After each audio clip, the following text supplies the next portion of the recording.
Students, அனைவருக்கும் வணக்கம்.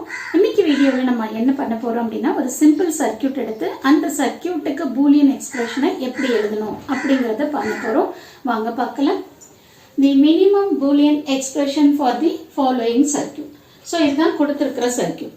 So இந்த சர்க்கியூட்ல ஒய்ங்கிறது அவுட்புட். இந்த அவுட்புட் எக்ஸ்பிரஷன் என்ன வருதுங்கிறது நம்ம ஃபைண்ட் அவுட் பண்ணணும். ஸோ இங்கே பார்த்தீங்கன்னா ஏபிசின்னு சொல்லிட்டு சுவிட்சஸ் கொடுத்துருக்காங்க. இது வந்து பார்த்தீங்கன்னா சீரிஸில் இருக்கா பேரலில் இருக்கா அப்படிங்கிறத நம்ம ஃபஸ்ட்டு தெரிஞ்சுக்கணும். இப்போ பாருங்க, இந்த ஃபர்ஸ்ட் பார்த்து எடுத்தீங்கன்னா இந்த பியும் சியும் எப்படி இருக்கு, பேரலாக இருக்கு. அப்போ பேரலாக இருந்தால் நம்ம என்ன பண்ணிக்கணும், ஆட் பண்ணிக்கணும். இதுவே வந்து ஏபி, இந்த செகண்ட் பார்த்து எடுத்தீங்கன்னா ஏவும் பியும் இருக்கு. இப்போ ஏபி எப்படி கனெக்ட் ஆயிருக்கு, சீரிஸ்ல கனெக்ட் ஆயிருக்கு. அப்ப சீரிஸ்ல இருந்ததுன்னா மல்டிப்ளை பண்ணிக்கணும். இந்த ரெண்டு விஷயம் உங்களுக்கு நல்லா ஞாபகம் வரணும். சீரிஸ்ல இருந்ததுன்னா மல்டிப்ளை பண்ணணும், பேரலா இருந்ததுன்னா ஆட் பண்ணிக்கணும். அவ்வளவுதான், சரிங்களா? இப்போ நம்ம எழுதலாமா ஈக்குவேஷனை? வாங்க. So y is equal to, சரிங்களா? ஸோ ஃபர்ஸ்ட் நீங்க என்ன பண்ணலாம் அப்படின்னா, ஃபர்ஸ்ட் ஏ எழுதிக்கோங்க. ஸோ இந்த ஏ வந்து எதுக்கு சீரிஸா இருக்குன்னா, இந்த பேரலல் காம்பினேஷனுக்கு சீரிஸ்ல இருக்கு. ஸோ அப்போ அந்த பேரலல் காம்பினேஷன் என்ன, நமக்கு b plus c. ஓகேங்களா? இது ஃபர்ஸ்ட் பார்ட். அடுத்து செகண்ட் பார்ட்ல ஏபி இருக்கு. இது ரெண்டும் எப்படி கனெக்ட் ஆயிருக்கு, சீரிஸ்ல கனெக்ட் ஆயிருக்கு. ஸோ அதனால நம்ம என்ன பண்ணலாம், டைரக்டா அப்படியே மல்டிப்ளை பண்ணிக்கலாம். ஓகே. அடுத்த பார்ட் எடுத்துக்கிட்டீங்கன்னா இங்க ஏவும் பியும் பேரலா இருக்கு. அப்போ முதல்ல இதை ஆட் பண்ணிக்கணும்.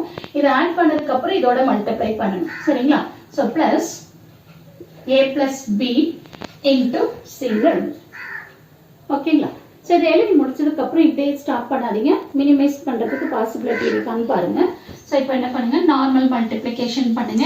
So AB AC plus AB plus AC plus BC, normal multiplication தான். ஸோ இதை கொண்டு போய் இதோட மல்டிப்ளை பண்றேன். அதே மாதிரி இங்கே மல்டிப்ளை பண்ணுறேன். இந்த ஏ கொண்டு வந்து பியோட மல்டிப்ளை பண்றேன், சியை கொண்டு வந்து ஏவோட மல்டிப்ளை பண்ணிக்கிறேன். ஓகேங்களா? இப்போ பாருங்க. ஸோ இதுல ஏபிங்கிற டேர்ம் 2 முறை வந்திருக்கு. அதே மாதிரி ஏசிங்கிற டேர்ம் 2 முறை வந்திருக்கு.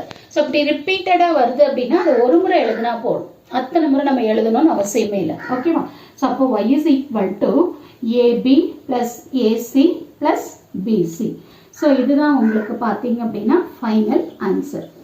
அப்போ கொடுத்துருக்கிற சர்க்கியூட்ல இருந்து நம்ம பூலியன் எக்ஸ்பிரஷனை ரொம்ப ஈஸியாக கண்டுபிடிச்சிக்கலாம். எப்போ ரொம்ப ஈஸியாக கண்டுபிடிக்க முடியும் அப்படின்னா, சீரிஸ்ல இருந்தா என்ன பண்ணணும், பேரலா இருந்தா என்ன பண்ணணும்ன்ற விஷயம் உங்களுக்கு நல்லா தெரியணும். அது தெரிஞ்சது அப்படின்னா எந்த மாதிரி சர்க்கியூட் கொடுத்தாலும் சரி, நீங்க பூலியன் எக்ஸ்பிரஷனை ஈஸியா ஃபைண்ட் அவுட் பண்ணி கொண்டு வந்துடலாம். ஸோ கண்டிப்பா இந்த வீடியோ உங்களுக்கு யூஸ்ஃபுல்லா இருக்கும்னு நினைக்கிறேன். தேங்க்யூ ஃபார் வாட்சிங் திஸ்.